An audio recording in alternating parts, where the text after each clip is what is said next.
Hi, welcome back. This is Wan Lin, La Princesse des Beaux-Arts. Today, I want to go over a phrase that's been reappearing in my head over and over for the past few weeks. And that phrase being, the more I take, the less I have. And I was wondering why this was showing up in my mind constantly. And I realized, it dawned on me, looking through the past years of my life in my early 20s, I realized that every time I took action from a place of lack or wanting to get something for myself that I was anxious of not having, there's not a single time from my memory where that has led to a good outcome. And interestingly enough, the times where good things did happen, where I did have a beautiful relationship, a super hot boyfriend, or won this amazing art award, it happened when I basically was just I don't care anymore. This is just fun. Or, you know what, I doubt anything's gonna happen from this, but we'll see. And paradoxically, magic. It just appears. And then I was thinking, why is this? We are all energetic beings. This is not the first time you've heard this, I'm sure. But what happens on an energetic level when we try to take something? Okay. Why is it that some people are scared to speak to a group in a group setting? Why is public speaking scary for some people? It comes from a subconscious belief that we are taking away people's energy, attention, and time, and that we're not worthy of that, because subconsciously we think, oh, we're not giving them any value, so we're stealing their time, attention, life force away from them. It's a form of theft, and we as human beings, we want to be creative forces. We are creative forces, and when we get to a healthy space, we realize we want to bring more of us into this world. But a lot of us don't feel safe doing that. We don't even think before you can get to the point where you think, okay, there needs to be more of me, my creative vision in this world, whether it's through a work of art, having a family, building things, creating organizations, building a business.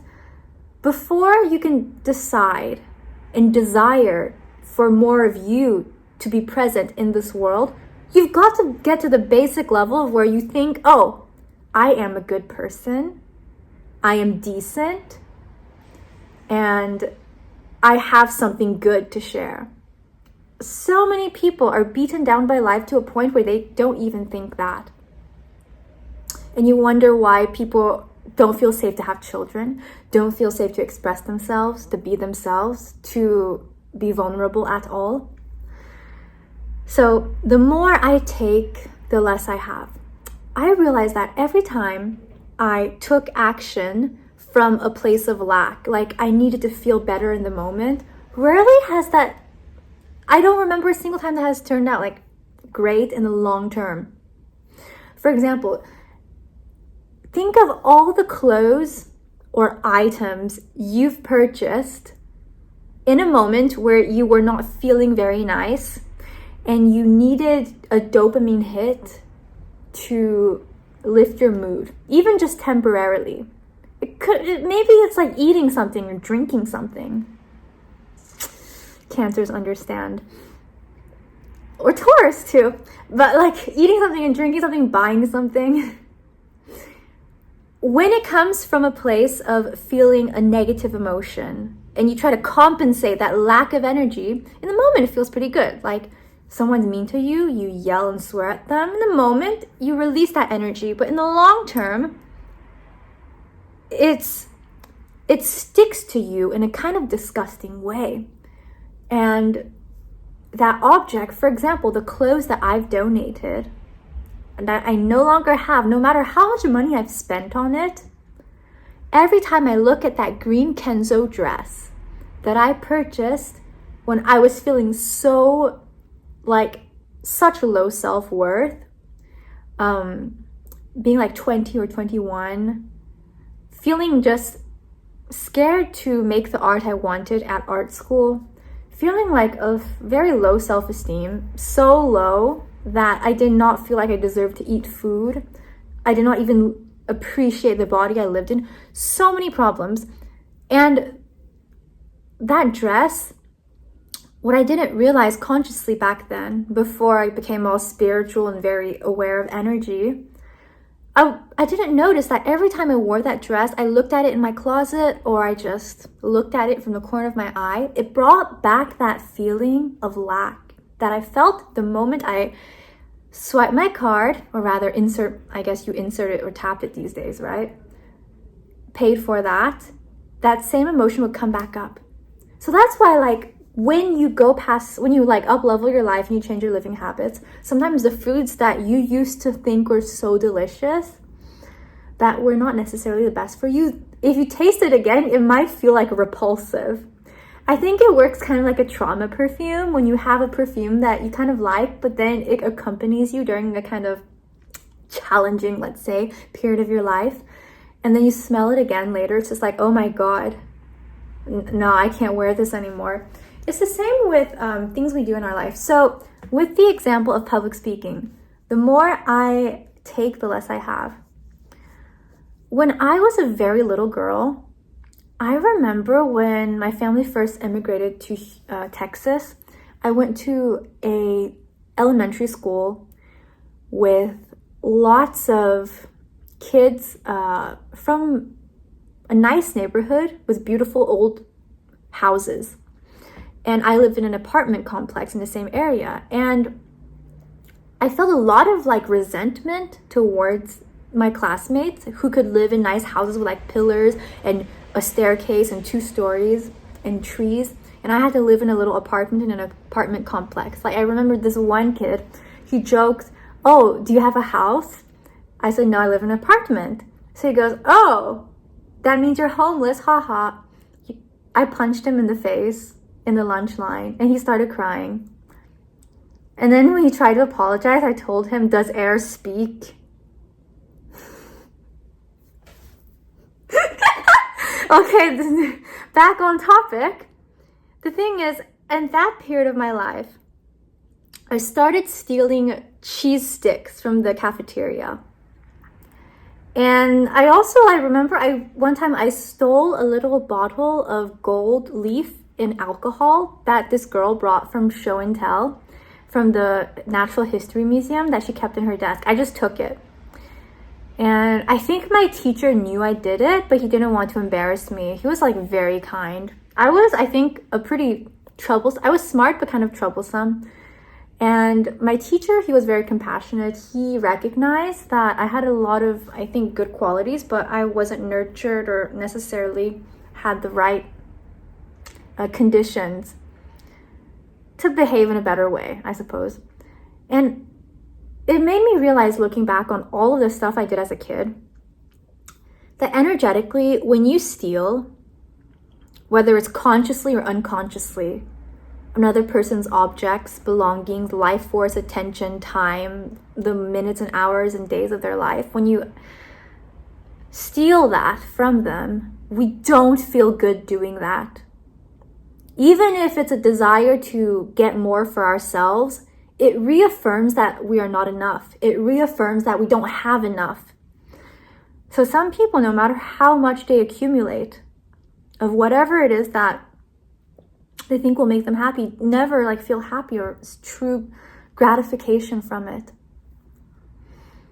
And that is just pretty sad. So how do we actually go to a place of wholeness?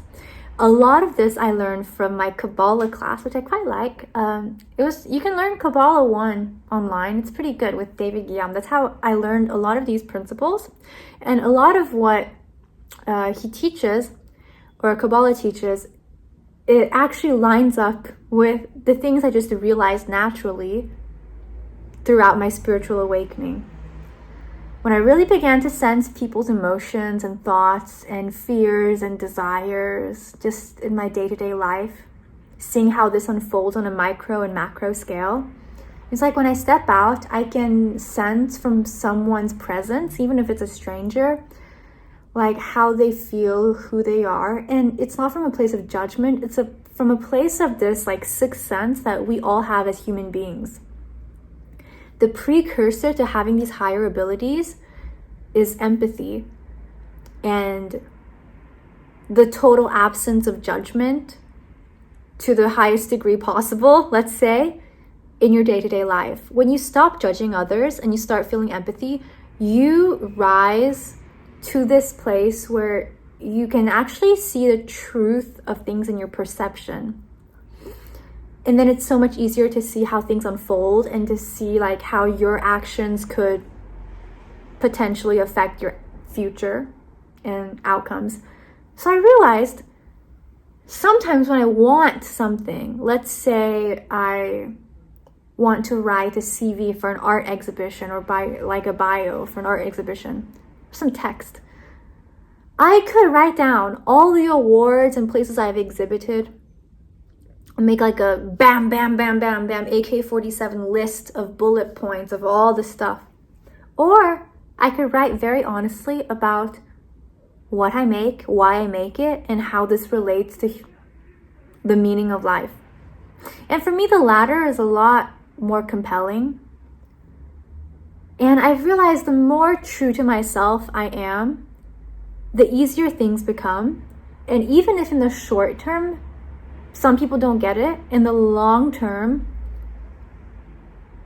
it brings the absolute right situations to you without you having to chase after them. Because you see, the best things in life, this would make a great video, honestly. The best things in life don't come from relentless pursuit necessarily. Unless if you're like, I don't know, like an athlete warrior. But even then, you gotta have a holistic approach to things, right? To some degree. The best things in life don't come from endless, ruthless pursuit necessarily. They come from a recognition. What does this mean? The more authentic you are, and the more you express that to a wider audience, it doesn't have to be on social media, okay? It can just be by the way you exist on a day-to-day basis.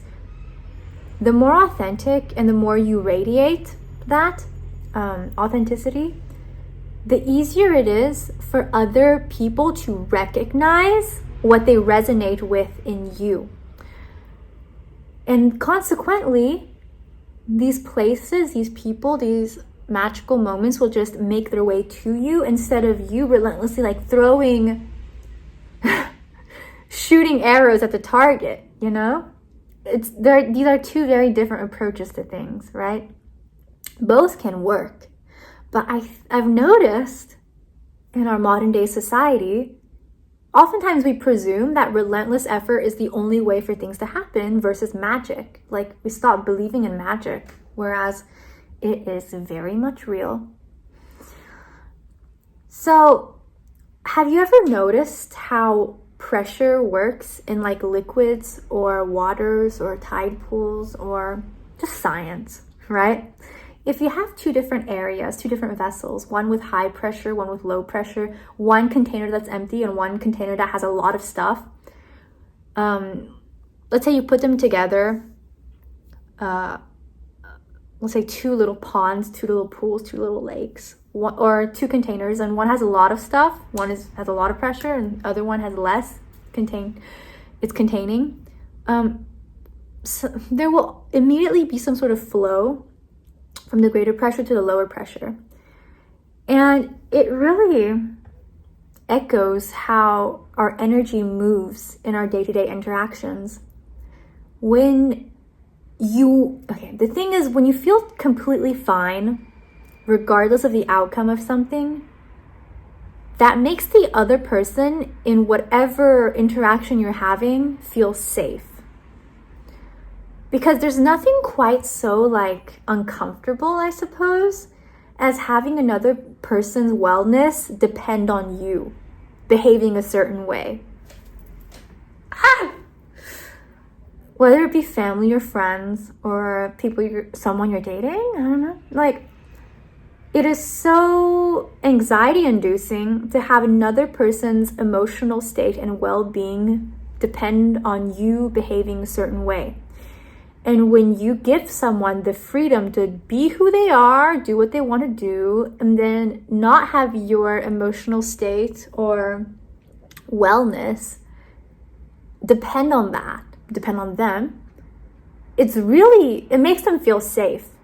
And a huge issue we have nowadays in our modern day society is safety. We don't feel safe going out in London with your phone, doing this. Unless if you have guardian angels around you 24/7, which a lot of people do, but some people don't.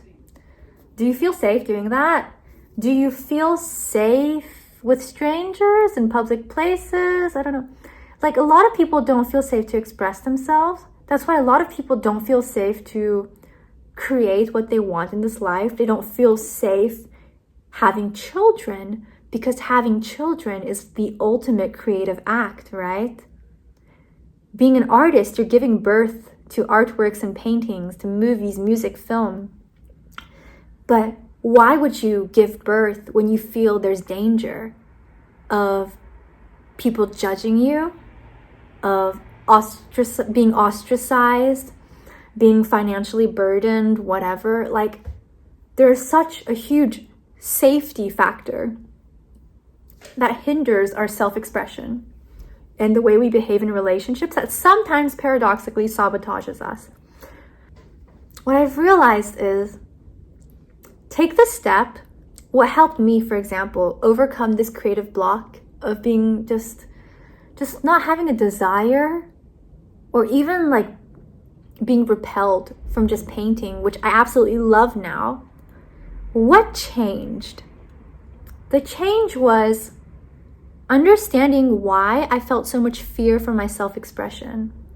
Why do some people not want to have children? Why do people not say what they mean and mean what they say?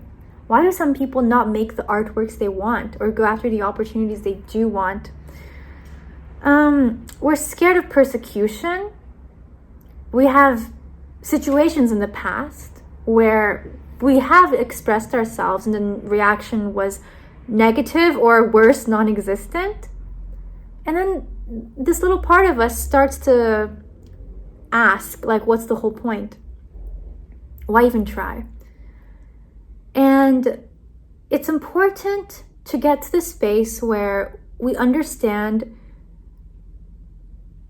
we are inherently good. We have something of quality. It's not delusion. We actually recognize, like, specifically what we have to offer, what we have to create of quality in this world, for this world. And the world is lucky to have that, potentially, if you can overcome this fear. And once you get to this point of, I have so much good stuff, I know I have good stuff, I know I have something of quality, then the fear, that helps the fear dissolve. Another point on the more I take, the less I have. Anything you do for instant gratification, it wears down your self-esteem. Like, I have given up I wouldn't even call it give up, because it's helped me so much. Like, I deleted TikTok, and I really don't scroll Instagram a lot anymore. And I realized that with a lot of, like, social media, it can be very entertaining, for sure. Like, this is a form of social media, right? YouTube, I feel like YouTube is slightly more educational, but it's still a form of entertainment, right? And I realized at a certain point of scrolling, you feel tired. But why is that? It's entertaining, but it's draining your energy, because it's not really free. It's taking your life force. Money is a form of life force, but so is your time, attention. Those are also forms of life force. So that's why when you go in public, or you go to a website and you want to read an article and there are ads everywhere, it's so annoying. It's because when you walk past a big advertisement in the tube station, in the subway, in the underground, in the metro, when you walk past a big advertisement and it's not funny, it's not beautiful, it's not original, it doesn't give you energy, It's taking your energy because it stole your attention. It took your attention and the time in your life you spent paying attention and energy to that image, to that text that you will never get back. And life force, energy, it's not just money, okay? It's one form of it. It's also your physical body, your blood, your organs, your breath. It's water. It's your attention, your time, your emotional energy. A lot of energy parasites that are invisible to our eyes, they feed off of our our negative emotions. And then like angels, they get paid through our gratitude, our love, and our positive emotions. So when you radiate wholeness and energy, the fear, this like primordial fear of rejection, it helps dissolve that. Because I heard this from my Kabbalah class. If you went on stage and were going to give money to everyone in the audience, you wouldn't feel embarrassed, right? But if you have something of quality to share with the world, it's the same as like giving them money. You're giving them something that makes their life better. And that dissolves the fear block. But the first step is realizing what that thing of quality is for you and acknowledging it for how good it really is, valuing that properly, valuing yourself properly, nurturing that, not denying or degrading that with some sort of inner criticism. And once you can heal enough of that, but healing is like a continual process, right? You'll overcome this creative block and you'll finally feel safe thinking, doing, being more you into this world. So that's my thought today on why sometimes the more we take, the less we have. We see this play out in our internal thoughts, in our relationships with other people and our environment and the earth. That's it for today. I wish you all a beautiful life because you deserve that. You can find me on Instagram under La Princesse des Beaux-Arts or book a call with me on my website. I wish you a beautiful life. Bisous, au revoir et à bientôt. Bye.